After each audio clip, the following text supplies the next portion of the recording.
Akala nila basura eh, kasi kalat-kalat eh. So, ayan mga boss, mag-subscribe kayo sa akin nakalag kasi si Master Kugaya. Yeah. So, ito yung ano ko.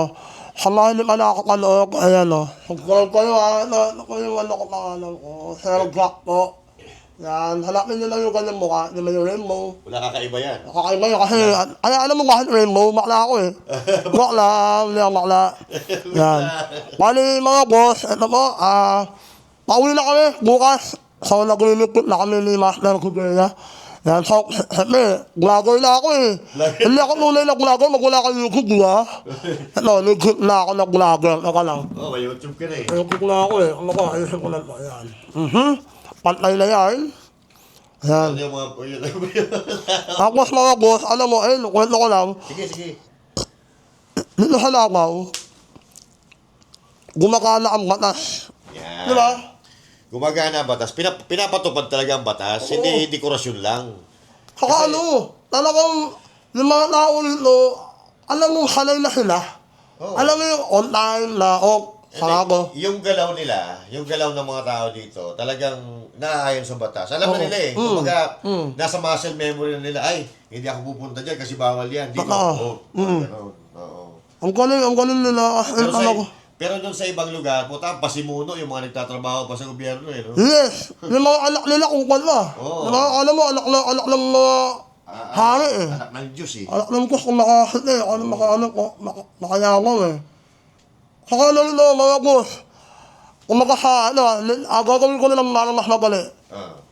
Ang batas nito, umiiral. Kung walang masihigit pa. Ang batas talaga dito. Kung kahit mayor ka nito, susunod sila sa batas kahit sila mayor sila. Yung sila mayor kasi, sila mayor kasi mag-stop. Stop. Diba? Wag. Walang nito. Walang bumuko. Parang nilin ko yung mga busila na sasakyan nila sila eh. Walang bumukusila dito, boy. Walang bumukusila dito. Okay? Tapos naalala ko lang rin, pumunta kami rito ng sarili namin pera, sariling gastos. Hindi may wangwang din pala. Yung mga albulan. Ambulansya yun. Bumbero, pulis yun. Pumunta kami rito sa Langaw kasi namatay nga yung bunsong kapatid nila. President Duterte, Walang VIP dito. Pagka, VIP ka, politiko ka, mag-ano ka ng kahagad-hagad. Wala dito, babatukan ka dito. Babatukan ka dito. Tapos nung namatay si Sir Gom, nilawagan ako kami ng asawa niya, pamilya niya na kami lang raw, mayroong bumisita ako. Kaya sobrang thankful namin. Kasi, alam mo, sila man naman tayo, di ba? Banateros lang naman kami. Pero kasi kami mga banateros, may prinsipyo. Talagang loyal kami sa pamilya Duterte. Hindi natin binitawan yan. Wala. Alam mo yung makulong na kami lahat, magkakaso na kami, Duterte pa rin kami.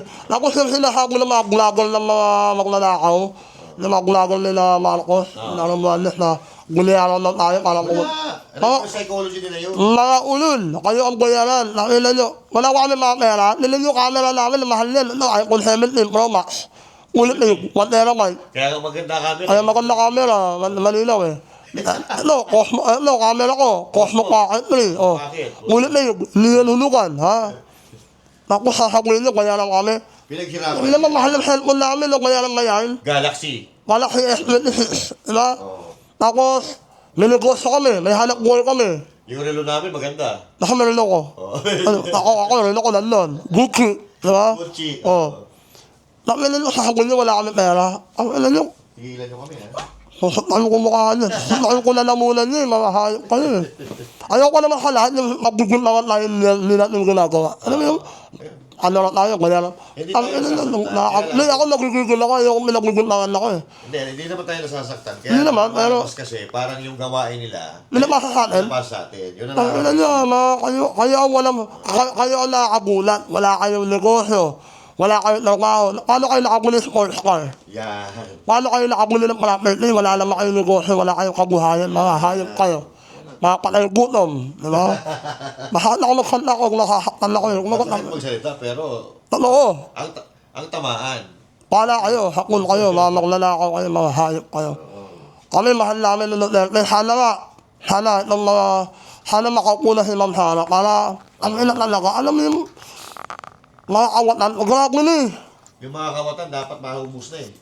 Kami nakaubos na sana yan eh. Akala kasi namin, si Bongbong Marcos, magpapatuloy yung nagawa ni Duterte.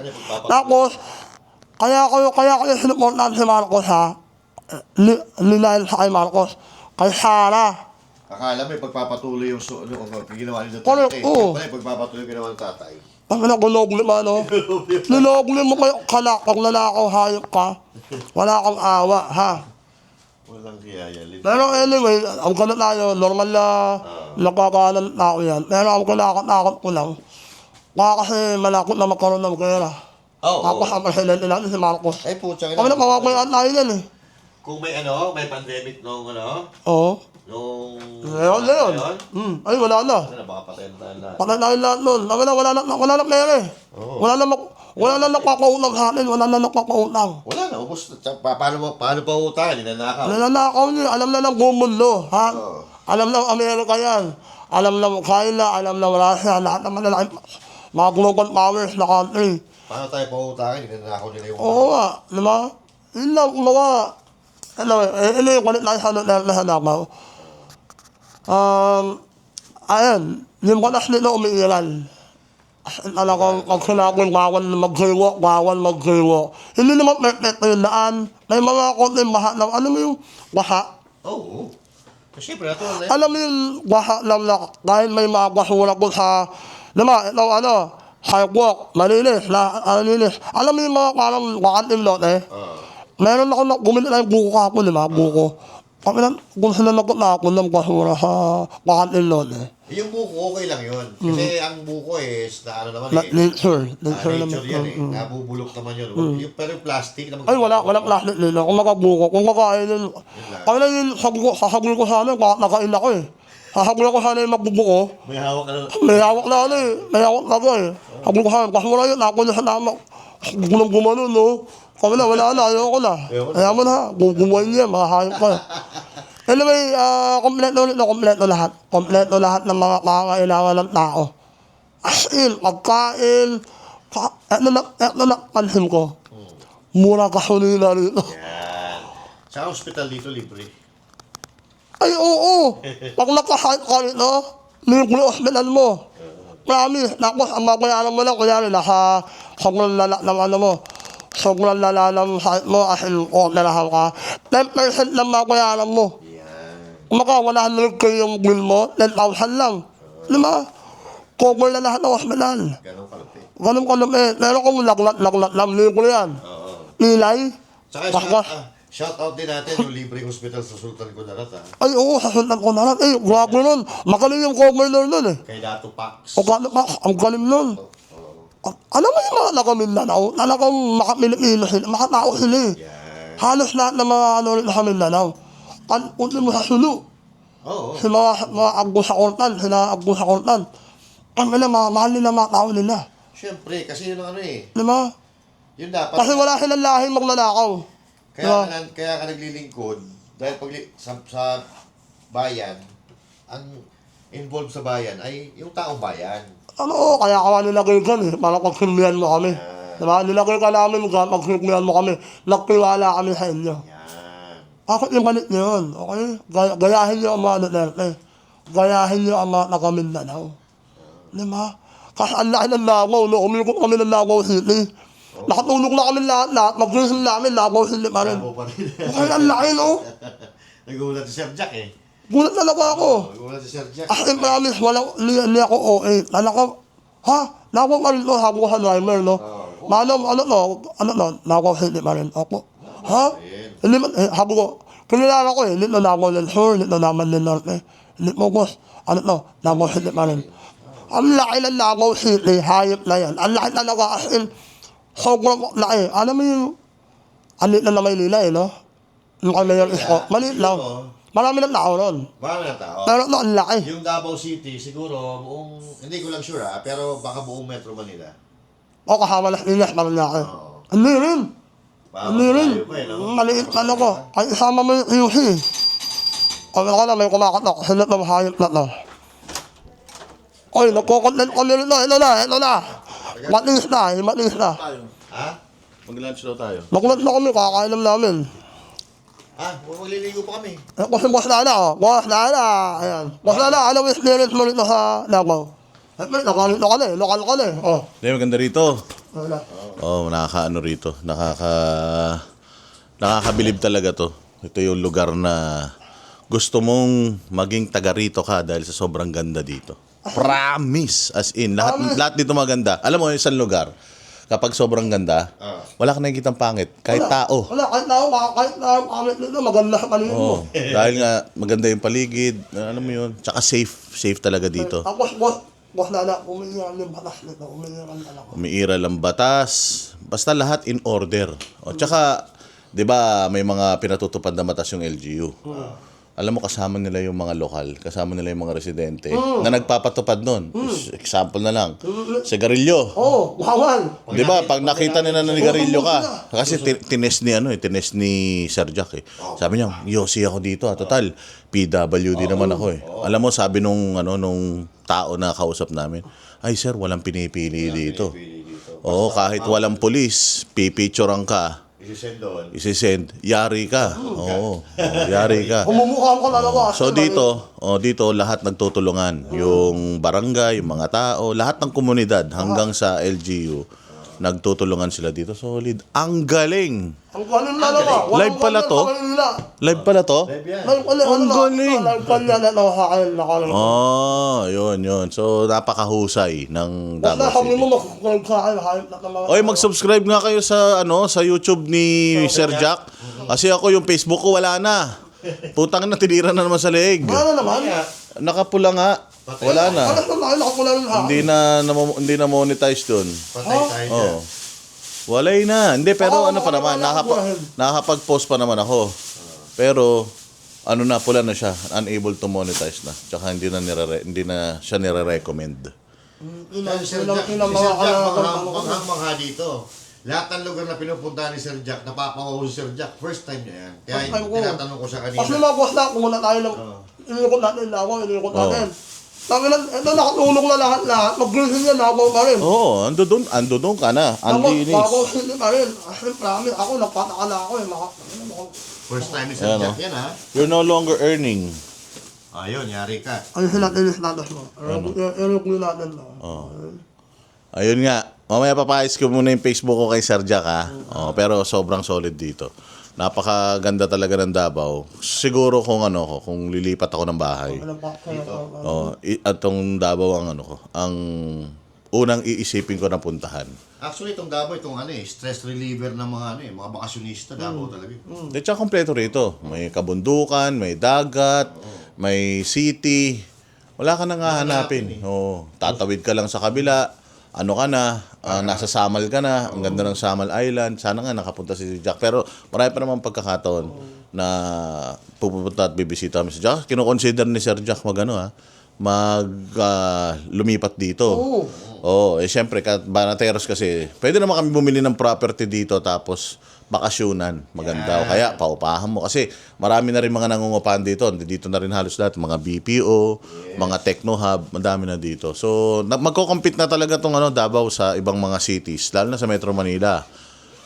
Nasa top, I think 30 o top 10 na pinakamayaman na syudad. Yung pinuntahan namin, bakit alam mo naman yun, yung 911 kagabi, ang Oo, response. galing nun. Galing nun. Ang laki ng ang laki ng Davao City. Yung Davao City, mas malaki pa sa Quezon City yan. Pero pag kapag nagtawag dito, kapag nag-respond sila, talagang mabilis. Husay. Hirap mo. Wala ko yan. Pero may monetize ko naman. Ito lang, ito ang problema. Ayos ko mamaya. Gawa ko si Rodel, ha? Sige. Magulit ko sa kanya. Gawa kayo group chat. Sige. Anong oras tayo? Chat tayo. Hindi, ganito. Mauna na kami. Tapos, sunod kayo kung nasa kami. Arabegas daw yata eh. Okay. Sige. Okay lang. Chat mo lang. Maliligo na lang kami. Tapos, alis na lang kami. Okay. Sige. So, ayun mga boss, ang galing ng lugar na to. Ang galing ng lugar. Wala akong masabi. Piling ko, actually, malaking pamamanatin din ako. Hindi malabong maging kagaya ito ng Singapore, malang araw. Maniwala kayo sa akin. Kasi, tama yung sinabi ni Lee Kuan Yew. Lee Kuan Yew ng Singapore. Lee Kuan Yew, from zero talaga yun. Akala ko sa World War II, akala Singapore. Akala mo Singapore, ano lang eh. Ano inuna ni ano? Corruption. Ino na niya. Pinatanggal niya lahat. Tapos namutang siya ng namutang. Tapos ang ano niya, alam mo, wala silang resources, di ba? Umutang siya ng umutang, nagkiwala ng talaga yung bansa sa kanya. Pinaganda niya, pinaganda yung Singapore. Oo, tapos yung nauutang niya, talagang, ano yun? Establishment yung ginawa niya, pang-negosyo talaga, kabuhayan talaga. Nila yung Singapore ngayon. Diba, ang layo, kala mo, ay, hindi naman sila, second world, first world country yung Singapore. Yun, hindi malabo mangyari sa Davao City yun. Okay, kasi ang Davao City, kaya nilang, kahit wala silang pondo na binibigay sa ngayon, galing sa national, ay nabubuhay pa rin sila. Yeah. Basta marami pa ako yung kukwento malang araw. Alright? Okay. Habang nagtutupi ka, magkwentuhan po. Magkukwentuhan muna kami, ha? Pag mo lang dito yung mic mo. Okay. Yan. Ano pa yung... Kasi magla-lunch kami eh. maglalunch kami. Magla-lunch Hindi, okay na siguro na 15 minutes na. yung ano mo, pwede mo i-upload dyan. 15 minutes, pwede na, no? Maraming salamat, mga boss. Ano ko muna, no? Ito kasi nakalive ko, si Master ko kaya, nakalive. Tapos, ay, wala na yung viewers ni Master. Ako, wala akong viewers eh. Hindi ako nakalive eh. Ano lang ako. Siyempre, hindi ka naka-live eh. Mga boss, subscribe kayo sa mga bago lang dyan. Share ka. Ayan. Mag-subscribe kayo, wag mo kakalimutan yan, ha. Paano tayo yayaman yan? Diba? Ano kayo lang? Paano kayo makakapunta sa iba't ibang lugar niya kung si Sir Jack, walang pera? Hindi, paano ako makakakuha ng pamasahin yan kung kung kami lang. Sabing pera ha, revenue yan. Revenue rin sa YouTube, diba? Paano tayo makakuha ng kailan yan, diba? Magkula kami kailan, mga boss. Kasi gusto namin makita ang kagandahan ng kailan. Kasi alam namin malayo sa Pilipinas. Malayo talaga, wala talaga. Kung mga... Ang purpose natin doon, para kwento natin yes. kung anong mayroon doon. Oo. Tapos, kung applicable yan dito sa Pilipinas, pwede natin gawin. tapos, Ipakita natin doon sa mga corrupt na pwede naman para sa mga anti-Kaila, sa mga nag-anti-Kaila ka, lalo na si Tonto. Anong anti-China? Tingnan mo si Tariela, anti-China, pero celebration ng Chinese embassy nandun. Magkano ka plastikan yan? Audacity. Audacity yan. Kaya Tariela, ayos mo. Tariela, ayusin mo yung ilong mo, boneless. Hindi. Split type. Pero yun lang, Kaila, malaking tulong sa Pilipinas yan, lalo na panahon nila. Alam mo yung Sinovac? Sinovac? Sinovac, alam mo yan? China yun. Kung dinahin kayo nila, wala sana tayo nun. Libre yun. Libre yun, boy. Yung unang batch. Libre yun. Tapos kakalalin nyo, ang kapal na mukha ng mga anti-Kaila rin eh. Wala mga utak mga hayop kayo. Ang bobo eh. Bobo eh. Ang gigigil ako, ha? Bobo eh. Mataas na naman yung ano ko, Temperatura. temperatura ko, ha? Mga hayop kayo, kakapalin ko kayo na silela. Ano yan? Crocs yan? Level balance. Balas. 1K lang, 1K lang. Ako 1K lang. Ganun tayo, di ba? Basta, guys, kung gusto nyo manirahan dito, bumili na kayo bago maaga, mura pa. Si Sir Vice ganda, at si Ma'am Ayon. Maganda ka mo din. Ay, ini-invite ko si Sir Vice Ganda kasi Ma'am Ayon na manirahan kayo sa Nako, nila nyo. Peaceful dito. Mahahanap yung tunay na pagmamahal. Pagmamahal na may kapayapaan. Habang buhay. Kanina, kasama natin kumain. Foreigner, nagkahawa. Baka Duterte din. Baka Duterte, Amerikano nila. Akam ng Pilipinas. Apam ng Pilipinas. Alam niya. Amerikano, pero Duterte talaga siya solid. Oo, hindi sila hindi naman lahat ng Amerikano anti-Kaila o anti-Duterte. Amerikano matalino yan. Hawala sa kaguluhan yan. Hawala sila. Hawala sila sa kawatan. Di ba? Shoutout sa mga nanonood dyan ha. Hindi namin maisa-isa yung kasi medyo may ginagawa kami. Basta shoutout sa mga nanonood at sa mga manonood pa nitong mga video natin. We are just sharing thoughts kung ano yung mayroon sa Davao and all that. Baka sabihin kasi nila mga yayabang lang. Kaya pinapakita natin. Ako ano naman sa mga post namin, di ba? Oo. Tsaka yung pasalamat nga tayo, nabigyan tayo ng opportunity para mapasok natin yung 911 Central Office, no? Wala na ako pasok doon. Wala yung kasi doon. Wala akong mahingkod naman doon. Wala na nakapasok doon. Pinayagan tayo makapasok. At salamat doon sa mga taga 911 na center. Paalala ko naman, ang 911 sa buong mundo, 3 lang. Ah. Amerika, Canada, at Davao City lang. Hindi, tsaka mayroon silang ano ngayon yung 911 system, hotline system, sa buong Pilipinas daw yun. Pero hindi ko alam kung gumagana na yun. Pero ito ang ang fact. Ang 911 ay unang na-implement dito sa Davao. Sa Davao buong City. Pilipinas. Dito na unang Nauna na-implement. sa Asia. Oo, First in Asia. First in Asia. Then dinala ni PRRD sa national, sa buong Kaso, Pilipinas. dinala kaso, ang naging problema lang, may nag-comment sa akin eh. May 911 na sa Manila, sa Cebu. Oo. Ang nakakarinig ko ng call Davao. Yun. Kaya medyo aayusin pa yun, medyo. Ayusin pa yun. Hindi pa masyadong oras ko na kasi ninakaw na naman yung call no, ha? Oo. Actually, September in-announce yun yung 911 hotline system national. Pero pagka tumatawag, Davao na. Nakaw nakakasagot, siguro lasing na naman yung mga nakasigo. Nakainom na lang, may hawak kayo mga taga-Maynila, di ba? Anyway, maraming salamat, mag-aayos lang muna kami, ha? Okay, sige. At 30 minutes na rin to. Mag-subscribe kayo, ha? Subscribe na lang kay Sir Jack Argota. That's the purpose of this live. Yeah, maraming Para salamat. malaman ninyo yung first time experience ni Sir Jack Argota dito sa Davao at para ma-encourage din yung iba na mga stress dyan na pumunta kayo ng Davao dito. Kahit magdamag kayo dito, maglakad sa kalsada. Walang magagalaw sa inyo, maraming salamat, mga boss. Thank you ha. Bye. See you. Manood kayo ng mga uploads natin kasi marami kayong matututunan dyan. Thank you and goodbye.